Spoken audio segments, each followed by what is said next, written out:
Encounter is brought to you by the Broome County Council of Churches, where we connect compassion with needs as we inspire growth with dignity. You'll find us in special places throughout the community. For those who remain hungry, we provide meals. For those who are challenged, we build wheelchair ramps. We comfort those who are ill, minister to those who are confined, and we remain an advocate for change and understanding on behalf of every element of our community. Connect and inspire. Encounter the Broome County Council of Churches. Good morning and welcome to Encounter. I'm your host today, the Reverend Dr. Joseph Sellepack. I'm the Executive Director of the Broome County Council of Churches and today's Encounter host.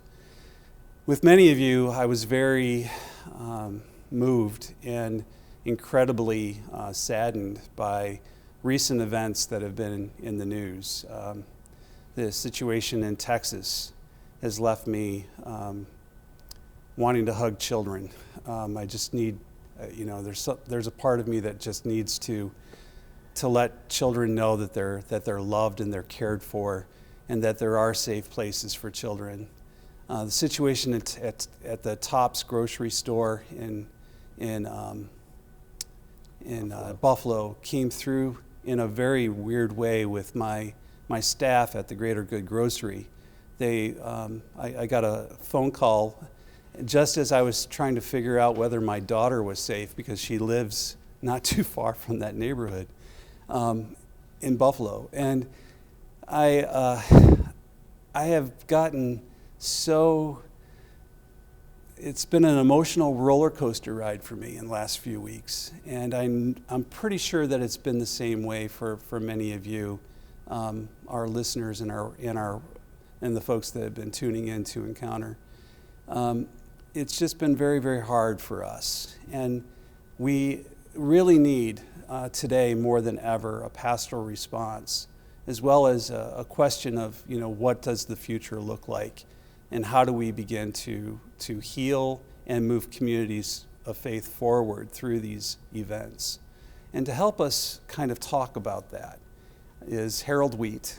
Harold is the pastor at Tabernacle United Methodist Church, a newcomer, so to speak, last couple of years to Binghamton, but welcome to Encounter. I know you've been on before.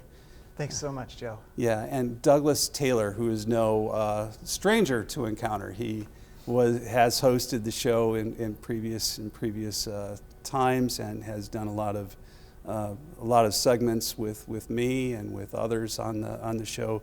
Douglas, welcome back to Encounter. Thank you very much. It's good to be here. So let's begin. Let's begin by talking a little bit about how this shooting in Buffalo specifically, how that was related to our area. How was it related to us? Well, in some ways, our area brings up our children. Yeah. So we vote for the people who care for the school board. The school board helps design curriculum, and what's taught in our schools about racism allows our children to either have empathy or not have empathy, to know our history or to not know it. And that's a big deal when it comes to someone being vulnerable, like this young man was, to accepting a really twisted ideology. Yeah, and for the folks that are watching and listening to the show, there was a manifesto that he published, which was incredibly geared toward there was a lot of racial language that was used in talking about his reason for choosing this grocery store at Tops in Buffalo. So Douglas, when you're thinking about that, how does that impact how you speak about it? Mm-hmm. Yeah. Well, I think it gets a little personal because this shooter came from our community, and so as Harold was describing, that milieu that created him with his manifesto. I mean, certainly there's parts of it that's just him, but I mean, the community in which he grew up, that's us. And so we're implemented in a little bit of that. We're part of this cultural system that produces this sort of result with this sort of impact. And so it gets personal that way. We reflect on ourselves. How is this racism, how is this violence an indictment of our lives, of our community? Yeah, and it seems to me as if, this is a conversation that is necessary for especially predominantly white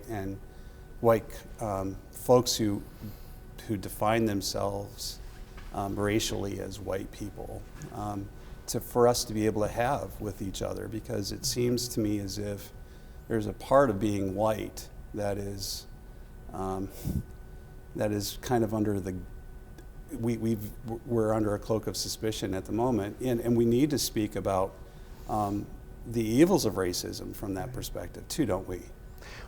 Whiteness needs to be interrogated at every level, and one of the things that white privilege gives us is that we're, as white people, used to being trusted in spaces, used to not having to be interrogated. And so I come from the progressive side of the community, and obviously the temptation, I think, in more conservative circles is to go towards that ideology. You see, a lot of the foundation of that ideology is simply on major news networks right now. Right. And it's being openly talked about. So we can point at it and we can say, oh, that's racism right there. But the temptation from a more progressive community is that there is one of the privileges of whiteness is we get to think of ourselves as good people. Right. And so if we, as in the progressive white community, think, oh, we're the good white people, there's the racists over there, right, we have automatically played into the racism that's kind of in the space because from a gospel perspective, particularly, if we're going to speak about it religiously, the goodness lies in God, right, and God's grace, and that grace is not earned by us by doing whatever we're doing. right. It is received and gratefully cherished, and I think that's an important thing, is to keep asking questions about how whiteness has invaded our culture. Now, Douglas, if we were to talk a little bit about critical race theory, I know that's not, it gets vilified right now, but I think that really does have a connection to what Harold was just saying. Absolutely. So in what, how is vilifying critical race theory, and like especially from the national media, and then for school boards to begin discussing whether it's it's gone too far, or any other types of things like that come along those lines, how does that impact a community's conversation? Well, it's fascinating because critical race theory is put up as sort of this code, this right, boogeyman. It's not really critical race theory that people are talking about when that phrase comes up, because kindergartners are not learning critical race theory. It's not being taught in our junior high school. It's critical thinking is taught, and that's, I think, the piece that gets to the heart of this. It's looking at the content of what's being taught and thinking about it critically. Where did this information come from? Who is left out of this information? Who gets supported? What version of events right, is being passed off as true history?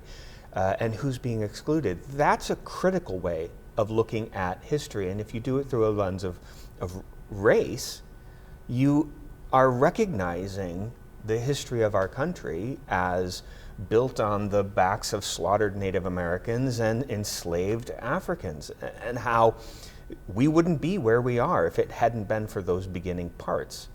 And critical race theory for older folks works on that. For children, I think it's a matter of just critical thinking. And if that becomes the point on which some people are saying we can't do that, it feeds into a version of idolatry that's not about race. It's about lacking the critical thinking skills that we need to live our lives. Yeah, it's interesting. 20 years ago, I read Stefanik and Delgado's book, and that it's called Critical Race Theory. And the interesting thing that to me that everybody is picking up on is this idea that that what we're trying to do is reverse racism, or it's about putting white people down. When in reality, if you read the book, and I've done that, it has more to do with how we read, especially our legal documents, and about the legal system. Going back to something you said earlier, Harold, on understanding how these things emerge, and like we go, for instance, in Buffalo, New York. I was a pastor of a church in Orchard Park, New York, which is just outside of Buffalo. And Orchard Park was one of those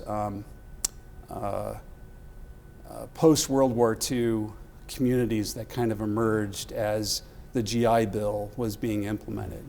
And as a result of the historical development of Orchard Park, there was encoded within the language of pretty much everything, homogeneity.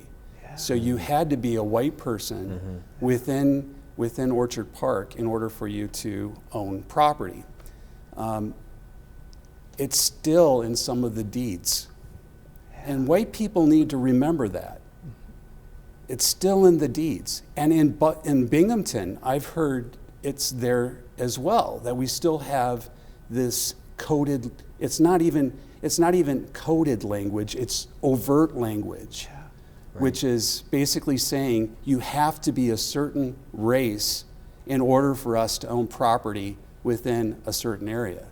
So critical race theory is basically trying to undo that overt racism, the homogeneity issues, and be able to put it into language that actually is inclusive and allowing people to own property and experience the rights that the rest of us do. That's what they're after. And I don't think that that most of us, if we were to really think through that logically, would have a problem with that, because we all want to have life, liberty, and the pursuit of happiness. Isn't that within our Constitution? Yeah. So I don't know. Do you have any thoughts about that? I know I just gave you a whole mouthful of stuff. One way of summarizing critical race theory is to say that racism is like the cultural and legal air that we breathe. It is all around us, and sometimes for white people it's difficult to see. So to have a tool that is deliberately critical and allows us the lens to be able to see where racism is, allows us to deconstruct it. And the thing that I think sometimes we white people forget is that racism damages our humanity too. It does. People of color are the primary and first targets of racism, and it hits them the hardest. That does not mean it doesn't twist and really deeply harm our humanity too. And I think one way that it really hurts us very deeply is in our capacity to empathize. Right. So if you think that a human being is born with an innate need for intimacy, and particularly intimacy with the other, right? We're made for conversations like this where there's back and forth and there's an interesting thing going on. Mm-hmm. And what racism does is puts a cruelty into that rather than a mutual exchange. So a mutual exchange is going to move me as much as it moves you, right? That's what's going to happen in a mutual exchange.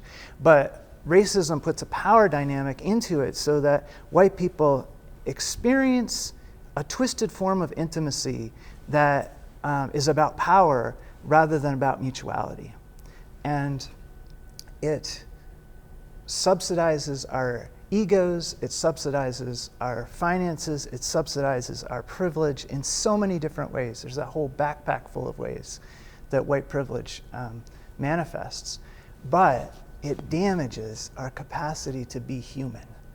And I think we, as white people, need to be as committed to dismantling racism as anyone.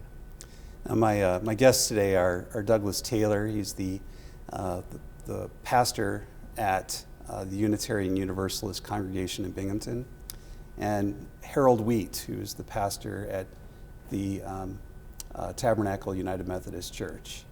And we're talking about the situation in Buffalo, at the top shooting and its relationship to our area. So let's shift in the last half of this talk.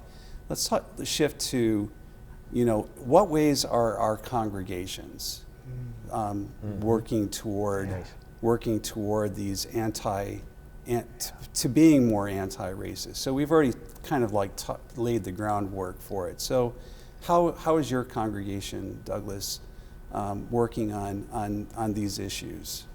So there's a couple of things that we'd gotten underway, and then this pandemic hit us and everything shrank. But even during this pandemic time that's really been difficult, one of the things that I have been delighted by in the congregation I'm serving is that there have been ongoing programs outside of the Sunday morning worship for book discussions and for topics that come up, maybe not a book, but an article or a video, and then members of the congregation get together and talk about it. Predominantly, those have been of an anti-racist nature. Somebody brought a video about the Tulsa race massacre. Yeah. And then there was this huge conversation in our congregation about I never learned that in school. I had no idea until 2 months ago that this happened 100 years ago. And that seems pretty remarkable how much we didn't know. Or a book such as Breathe. Oh yeah. Which is about growing up, raising children, having a life in this country through the lens of being African American, or trying, right? And so this, getting some of that empathetic insight to walk a mile in another person's shoes. Right. So my congregants, who are predominantly white, they and I are working through some of these conversations from the perspective of there's work that we need to learn, but there's also cultural elements at play that we need to notice. Right. So it's not just education, salvation by education. It's also recognizing the ways in which having more empathy and less elitism is an aspect of dismantling white supremacy, dismantling this racism that's in the system. So there's some of these behaviors and attitudes that we're working on. As we get out of this pandemic, we're developing more relationship with other congregations around us, and particularly trying to partner with African American communities and congregations so that there's more relationship. So it's not just an issue, it's people. Yeah. Harold, do you have anything to add? One of the things that I've been part of is called the Commission on Religion and Race, and it serves the United Methodist churches in the Upper New York Conference, so all the way from Buffalo to Albany to up in Potsdam. And what we've done is to put together a curriculum called Imagine No Racism. And we've based our curriculum around the concept of baptism, because we wanted people who were experiencing this curriculum to have a sense of a foundational identity that is so powerful that, because particularly as white people, when we begin to actually ask questions about racism, I think, oh, wait a minute, I really identify very deeply, I'm really attached to that. And then there's this moment of, who am I? Right. This existential crisis of, who am I if I'm not white? If anyone has gone to the level of asking those questions and found that that difficulty, what we've done is ground our study so that there's something deeper. Right. There's something deeper than whatever the world would give us in terms of identity, but racism specifically. And then from there launched into looking at issues of bias. How do we identify it? How do we understand our biases that we can't help? We're going to have biases. How do we understand and deconstruct racism at different levels? So we've got racism that's internal to us and what our thoughts are, racism that's between people. We've got racism that's in institutions. And then there's racism in systems. And when you look at all those different levels and you can begin to see how they interrelate and strengthen one another, then you have some tools for also dealing with white privilege. And so the curriculum takes a person through all those levels of learning and gives them some basic tools to then go out and say, how are we going to change the world?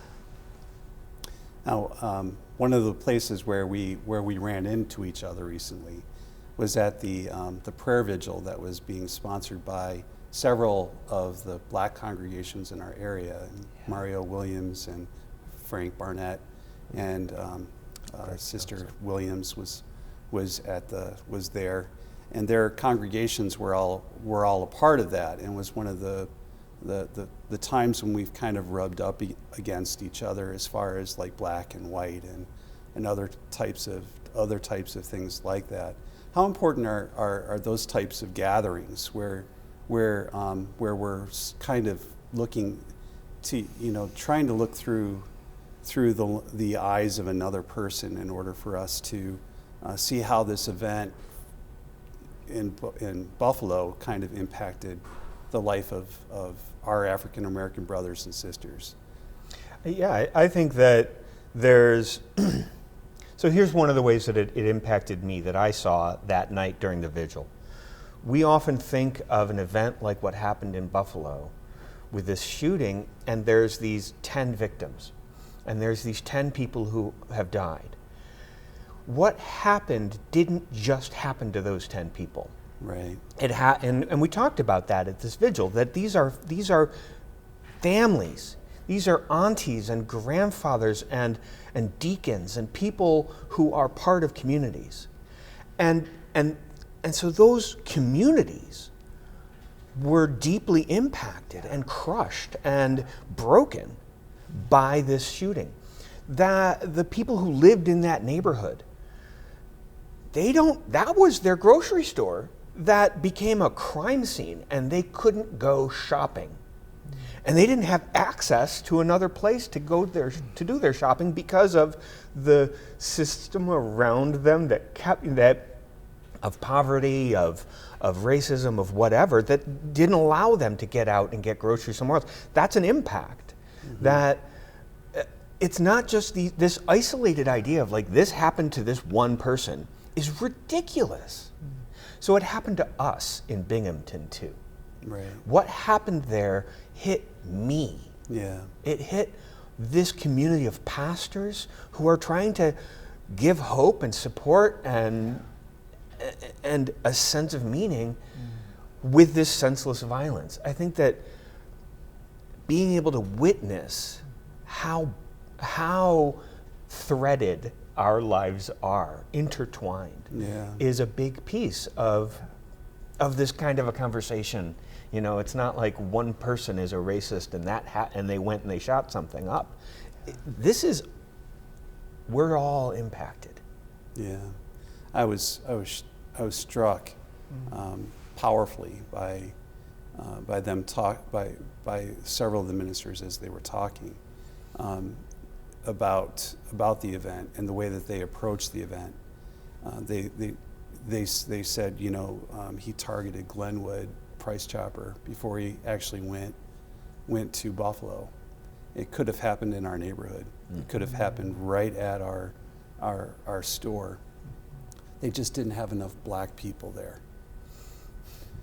And I thought that was an incredible indictment on us as far as the community is concerned. And the fear that came from some of the African American people saying, if I had been walking in there, he had a target on my forehead. And And then, and then thinking about like the council's Greater Good Grocery, which we've just opened on the north side of Binghamton. 6 of those folks are African American. Yeah. And people are minorities. And so, looking at it through their eyes, they're afraid. So we're having to do some work on security. We're also trying to break down some of the barriers so that it's a safer community for those people to function in.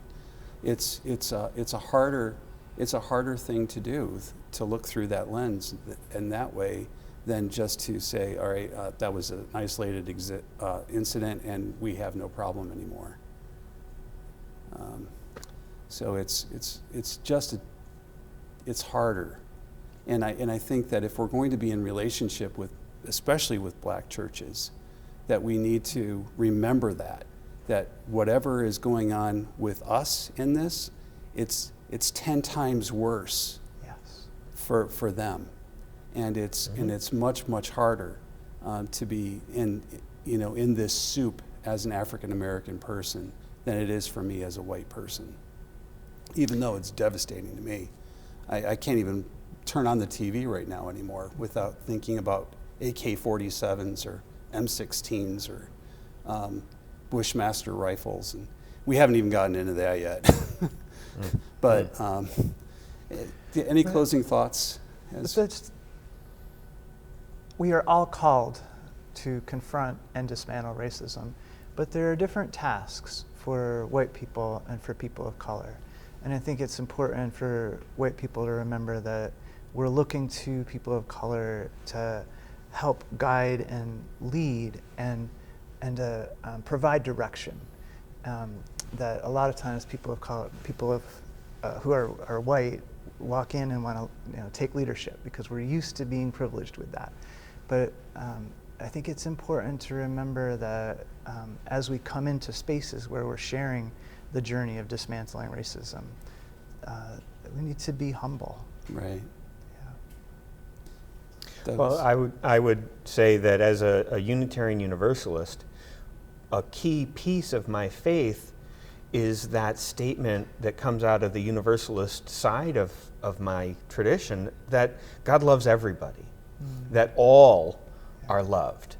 And so while that can sometimes come out sounding like all lives matter, which is a fine statement to say, the way in which all lives matter, the way in which my faith calls me, is to recognize how those who are vulnerable are not being treated like they matter right now. And that's a key thing to notice. My faith calls me to say Black Lives Matter, calls me to notice the vulnerable. Yes. I want to thank Douglas Taylor and Harold Wheat for being on Encounter with me today. And for all of you listeners and watchers out there, pray that you would be kind and gentle to each other. Have a great day.